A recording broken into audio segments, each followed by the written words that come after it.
In the late Bronze Age, the Hittite Empire, known as the Kingdom of Hatti, stood as one of the great powers of the Near East, ruling vast lands from their capital at Hattusa. Yet, beneath the administrative order and diplomatic treaties, the Hittites maintained a policy of calculated brutality against those who defied their rule. When provincial governors reported uprisings or border cities broke their oaths of loyalty, Hittite retribution was swift and merciless. Contemporary cuneiform tablets, inscribed in Akkadian and Hittite, record punishments that went far beyond simple execution. Rebels and captured soldiers were frequently subjected to disfiguring punishments, such as the removal of ears, noses, or hands, intended not only as retribution, but as a lasting symbol of disgrace. In some cases, the blinded or disfigured prisoners were sent back to their home cities, living symbols of the consequences of resistance. This was not an impulsive cruelty, but a deliberate tool of imperial control. The Hittite legal codes, preserved in fragments on clay, did not prescribe such mutilations for ordinary crimes, suggesting that these acts were reserved for political and military defiance. In this way, the state blurred the line between battlefield justice and psychological warfare. The practice also carried a symbolic weight. In Hittite culture, the human face was bound to identity and honor. To disfigure it was to erase dignity, rendering the victim a permanent testament to the empire's reach. This method was not unique to the Hittites. Other Near Eastern empires practiced similar punishments, but within Hatti it formed part of a broader system of fear, paired with mass deportations, public executions, and the destruction of sacred places. In this way, the Hittites maintained order not just by sword and chariot, but by reshaping the human body into a tool of imperial propaganda. Impalement on the city walls, a warning to all. A corpse displayed above the city gates spoke louder than any royal decree. While impalement itself is not explicitly attested in surviving Hittite texts, other Near Eastern powers, most notoriously the Neo-Assyrian Empire, used the gruesome act as a form of psychological warfare. In the context of the Hittites, the historical record shows they shared the underlying principle. Punishments were staged in highly visible, ritualized ways, ensuring that the fate of rebels was both public and enduring. The fortified walls of Hattusa, known as the imperial heart of the Kingdom of Hatti, were more than defensive structures. They were symbols of divine and royal authority. When a rebellious city was taken, whether in Anatolia, northern Syria, or the upper Euphrates, the Hittites often brought captured leaders to the gates or walls, where their punishment could be witnessed by the assembled population.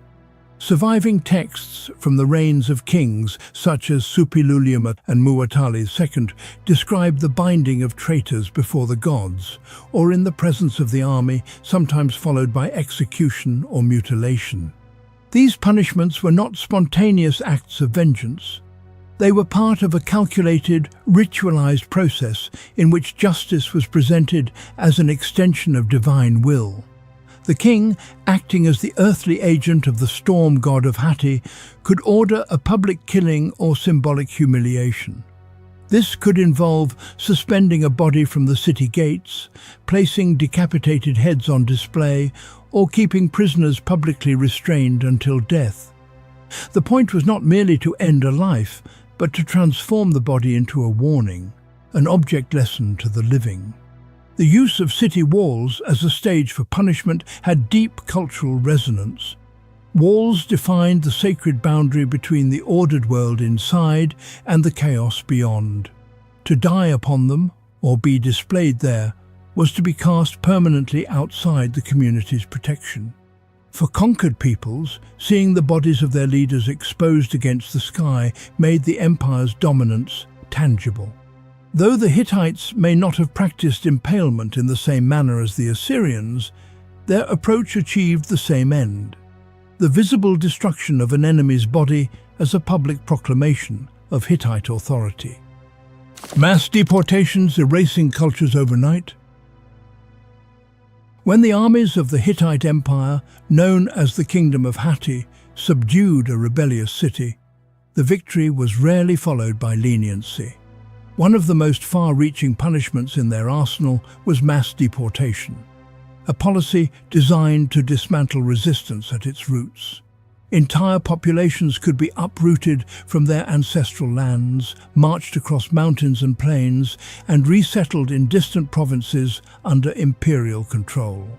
Cuneiform tablets from Hattusa, especially from the reigns of Suppiluliuma and Hattusili III, record such transfers in meticulous detail. Skilled artisans, scribes and soldiers were often separated from the general population and sent to serve the empire's needs, while the rest were dispersed among rural settlements far from their original homes. This not only weakened the political cohesion of the conquered region, but also ensured that the memory of rebellion was diluted through forced assimilation. The deportation process itself was a severe ordeal.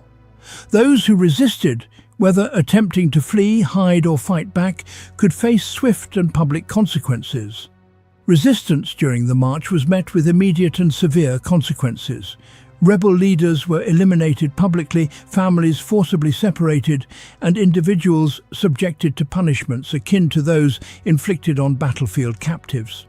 In certain cases, the Hittite military might burn homes and fields before departure, leaving nothing to return to. These mass relocations were not framed solely as acts of cruelty. Hittite inscriptions sometimes portrayed them as the ordering of a chaotic land, carried out under divine sanction.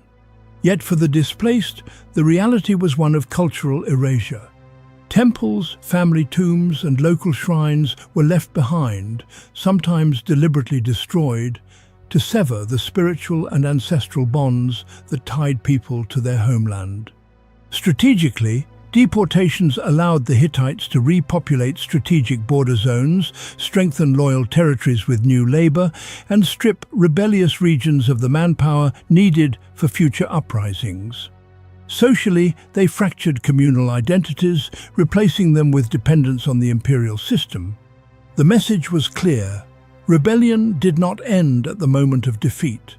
Its consequences could span generations, with an entire people scattered and redefined under the shadow of Hatti's authority. Forced labor marches across harsh lands. Conquest in the Hittite Empire did not always end with execution or exile. For many captives, survival meant a life of relentless toil under imperial control. Forced labor was a critical element of the Hittite state, supplying manpower for monumental building projects, agricultural production, and military logistics. It was also a form of punishment, ensuring that those who had once resisted the empire would now serve it through their labor. Royal annals and treaty texts attest to the large-scale relocation of prisoners of war into labor camps or frontier settlements. These captives might be assigned to quarry stone for the massive walls of Hattusa, dig irrigation channels in newly conquered territories, or haul timber from distant mountain regions. Others served as porters, carrying military supplies across hundreds of kilometers of rugged terrain during campaigns. The marches themselves were a grueling ordeal.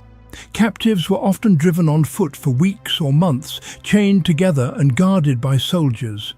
They traversed the varied and unforgiving landscapes of Anatolia, mountain passes swept by cold winds, arid plateaus where water was scarce, and dense forests where progress was slow.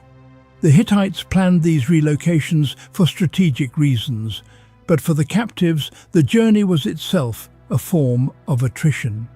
Once at their destination, working conditions were harsh and unrelenting. Laborers toiled from sunrise to sunset with minimal rest and poor rations, often little more than bread, porridge and water. In the hot summers, quarry and field workers faced dehydration and heat exhaustion. In winter, exposure to freezing winds and snow was common. Injuries from heavy lifting, accidents with tools and untreated illness could be fatal. These conditions served both practical and psychological purposes. The empire benefited from the labor output, while the physical exhaustion and harsh environment broke the spirit of those who might otherwise resist. Skilled captives, such as metalworkers or stonemasons, were kept under closer supervision, often working in guarded compounds to prevent escape or sabotage. Through forced labor marches and the grueling life that followed, the Hittite state transformed its enemies into the very hands that built its cities, supplied its armies, and sustained its economy. An enduring reminder that in Hatti, conquest did not end at the battlefield. It continued with every stone lifted, every furrow dug, and every weary step across its vast and demanding lands. An empire held by fear reshaped maps and memory, bodies marked, gods seized, peoples uprooted, cities stripped of their sanctuaries, captives driven to exhaust the frontiers. The Hittites turned punishment into policy and visibility into power, proof that law can become an instrument of erasure. Which measure? Mutilation, display, deportation, temple seizure, or forced labor most crushed resistance, and why? Comment below. As the Hittite laws state, he shall cut off the slave's nose and ears, and they will give him back to his owner.